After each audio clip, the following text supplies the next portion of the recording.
Hello. Next നമ്മൾ discuss ചെയ്യുന്നത് structure of housing cooperative societies.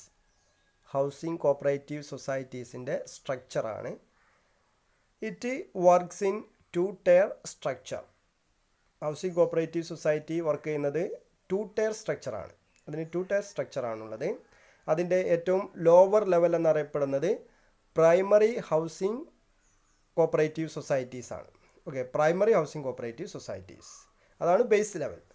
Then അതിൻ്റെ സ്റ്റേറ്റ് ലെവൽ ഇൻസ്റ്റിറ്റ്യൂഷനാണ് house fed. Kerala state cooperative housing federation എന്നറിയപ്പെടുന്ന house ഫെഡാണ് അതിൻ്റെ സ്റ്റേറ്റ് ലെവൽ ഇൻസ്റ്റിറ്റ്യൂഷൻ. ഇങ്ങനെ ഇതിന് ടു ടയർ സ്ട്രക്ചറാണ് primary housing cooperative society and house fed എന്നറിയപ്പെടുന്ന സ്റ്റേറ്റ് ലെവൽ ഇൻസ്റ്റിറ്റ്യൂഷൻ. ഇതാണ് ഇതിൻ്റെ സ്ട്രക്ചർ. ഇനി നമുക്ക് ഈ ചാപ്റ്ററിനകത്ത് ഹൗസിംഗ് കോപ്പറേറ്റീവ് സൊസൈറ്റിക്കകത്ത് ഡിസ്കസ് ചെയ്യാനുള്ളത് ഈ രണ്ട് ഇൻസ്റ്റിറ്റ്യൂഷനുകളെ കുറിച്ചാണ്. അതിൻ്റെ ബേസ് ലെവലായിട്ടുള്ള പ്രൈമറി ഹൗസിംഗ് കോപ്പറേറ്റീവ് സൊസൈറ്റി, അതിൻ്റെ സ്റ്റേറ്റ് ലെവൽ ഇൻസ്റ്റിറ്റ്യൂഷൻ ആയിട്ടുള്ള ഹൗസ് ഫെഡ്. അപ്പോൾ ആദ്യം നമുക്ക് ഇതിലെ പ്രൈമറി ഹൗസിംഗ് കോപ്പറേറ്റീവ് സൊസൈറ്റി എന്താണെന്ന് നോക്കാം.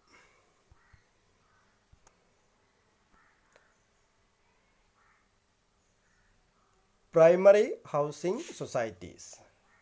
Primary housing societies are organized with the objective of advancing long-term loans to the members for construction of new houses, purchase of new houses, and repair of existing houses.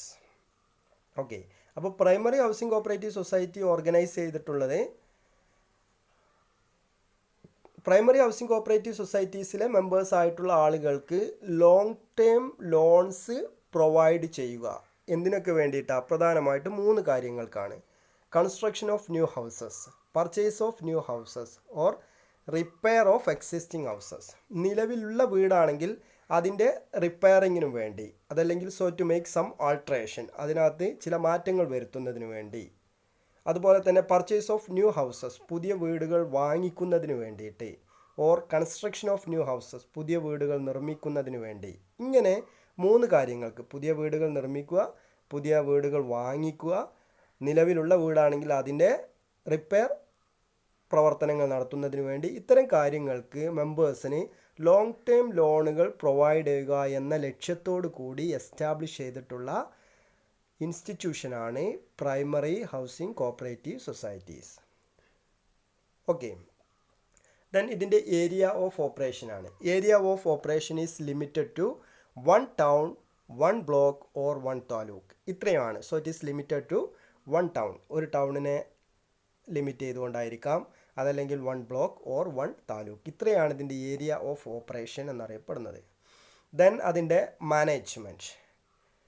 So general body is the final authority of all the matters of the society. Primary housing cooperative societies inde final authority എന്നറിയപ്പെടുന്ന അതിൻ്റെ general body തന്നെയാണ്. Okay, so general body is the final authority for all the matters of the society. Final authority എന്ന് പറയുന്ന general ബോഡിയാണ്. For day to day operations are controlled by its managing committee. എന്നാൽ അതിൻ്റെ day to day operation control ചെയ്യുന്നതിന് ഒരു managing committee ഉണ്ട്. ആ managing കമ്മിറ്റിയിൽ ഉൾക്കൊള്ളുന്നത് ഇറ്റ് ഇൻക്ലൂഡ് 7 to 9 മെമ്പേഴ്സ്. 7 മുതൽ 9 വരെ മെമ്പേഴ്സ് ഉൾക്കൊള്ളുന്ന ഒരു മാനേജിംഗ് കമ്മിറ്റി ഉണ്ടായിരിക്കും. ആ മാനേജ്മെൻറ്റ് കമ്മിറ്റിയാണ് എന്ത് ചെയ്യുന്നത്? To control its day to day operations. Okay, ഈ മാനേജിംഗ് കമ്മിറ്റിയിൽ 2 സീറ്റ് റിസർവ്ഡ് ആണ്. ഒന്ന് ഒരു വിമൺ ആയിരിക്കണം, അതുപോലെ തന്നെ മറ്റൊന്ന് SC/ST വിഭാഗത്തിൽപ്പെട്ട ആളായിരിക്കണം. ഇങ്ങനെ 2 സീറ്റ് റിസർവ്ഡ് ആണ് ഈ മാനേജിംഗ് കമ്മിറ്റിയിൽ. ഓക്കെ, അപ്പോൾ അത്രയും ഉൾക്കൊള്ളുന്ന ഒരു മാനേജിംഗ് കമ്മിറ്റി ഉണ്ട്. അവർ day to day operation control ചെയ്യും. അൾട്ടിമേറ്റ് അതോറിറ്റി അല്ലെങ്കിൽ ഫൈനൽ അതോറിറ്റി എന്ന് പറയുന്ന ജനറൽ ബോഡിയാണ്. ഇതാണ് ഇതിൻ്റെ മാനേജ്മെൻറ്റ്, പ്രൈമറി ഹൗസിംഗ് കോപ്പറേറ്റീവ് സൊസൈറ്റീസിൻ്റെ മാനേജ്മെൻറ്റ്. നെക്സ്റ്റ് നമുക്ക് പ്രൈമറി സൊസൈറ്റിയിൽ പറയാനുള്ളത് അതിൻ്റെ ഫങ്ഷനും കൂടെയാണ്. ഓക്കെ, functions of primary housing cooperative society. The society provide long-term loans to the members for construction of new houses, purchase of new houses or alteration of existing houses. നേരത്തെ നമ്മൾ പറഞ്ഞിട്ടുണ്ടായിരുന്നു primary housing cooperative society establish ചെയ്തിട്ടുള്ള എന്തിനു വേണ്ടിയിട്ടാണ്? To providing long term loans to the മെമ്പേഴ്സിന് long term loans കൊടുക്കാൻ വേണ്ടിയിട്ടാണ്. എന്തിനൊക്കെ വേണ്ടിയിട്ടാണ്?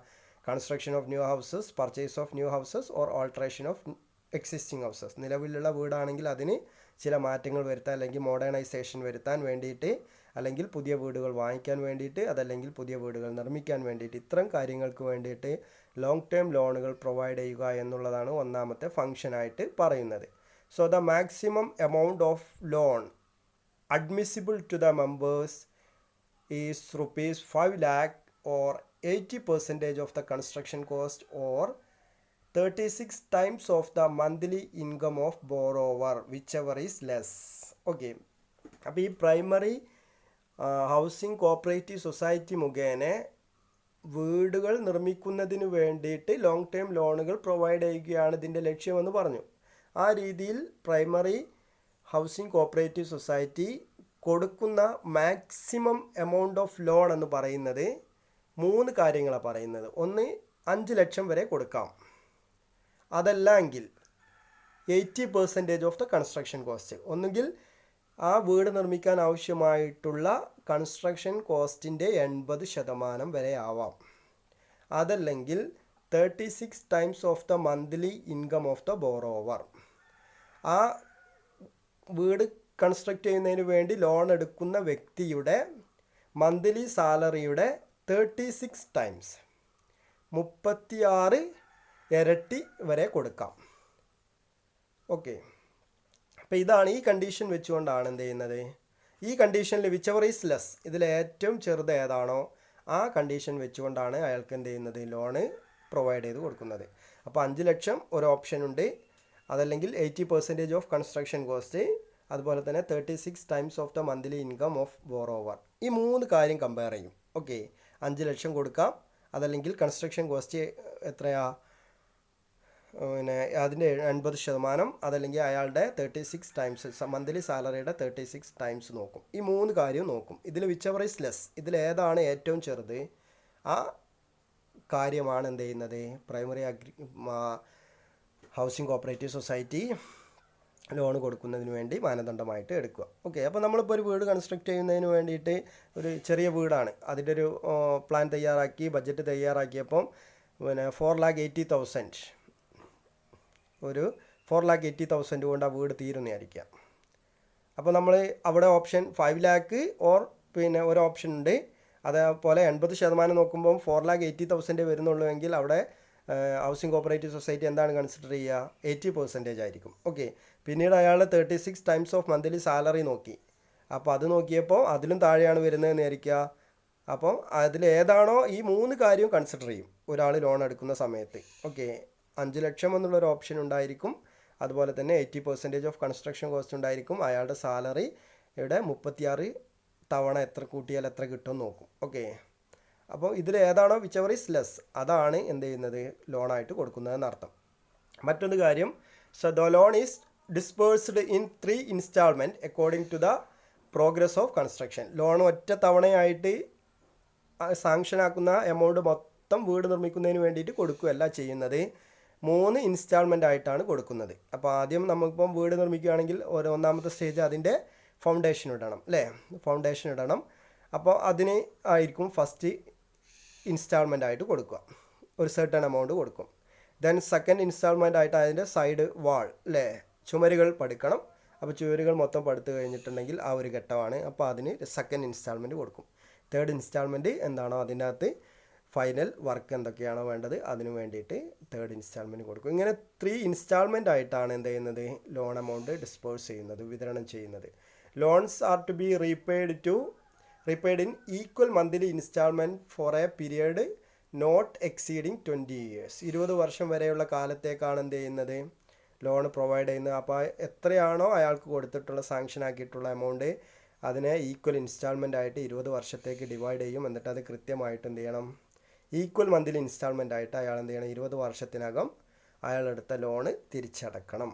ഈ രീതിയിലാണ് പ്രൈമറി ഹൗസിംഗ് കോപ്പറേറ്റീവ് സൊസൈറ്റീസിൻ്റെ പ്രവർത്തനം മുന്നോട്ട് പോകുന്നത്. അപ്പോൾ ഇതാണ് ഫസ്റ്റ്, അതിൻ്റെ 2 ടയർ സ്ട്രക്ചറിൽ ഫസ്റ്റ് പ്രൈമറി ഹൗസിംഗ് കോപ്പറേറ്റീവ് സൊസൈറ്റിയാണ്. അപ്പോൾ അതിൻ്റെ കാര്യങ്ങൾ എന്തൊക്കെയാണ് പറഞ്ഞ്, പ്രൈമറി ഹൗസിംഗ് കോപ്പറേറ്റീവ് സൊസൈറ്റി എന്താണെന്ന് പറഞ്ഞു, പിന്നീട് നമ്മൾ അതിൻ്റെ ഏരിയ ഓഫ് ഓപ്പറേഷൻ പറഞ്ഞു, അല്ലേ. ദെൻ പിന്നീട് മാനേജ്മെൻറ്റ്, ദെൻ അതിൻ്റെ ഫങ്ഷൻ. ഇത്രയും കാര്യങ്ങളാണ് പ്രൈമറി സൊസൈറ്റിയിൽ വരുന്നത്. നെക്സ്റ്റ് നമുക്ക് പറയാനുള്ളത് ഹൗസ് ഫെഡാണ്. Okay, house fed. അപ്പോൾ അത് നമുക്ക് അടുത്തൊരു വീഡിയോയിലായിട്ട് ചെയ്യാം. Okay, thank U.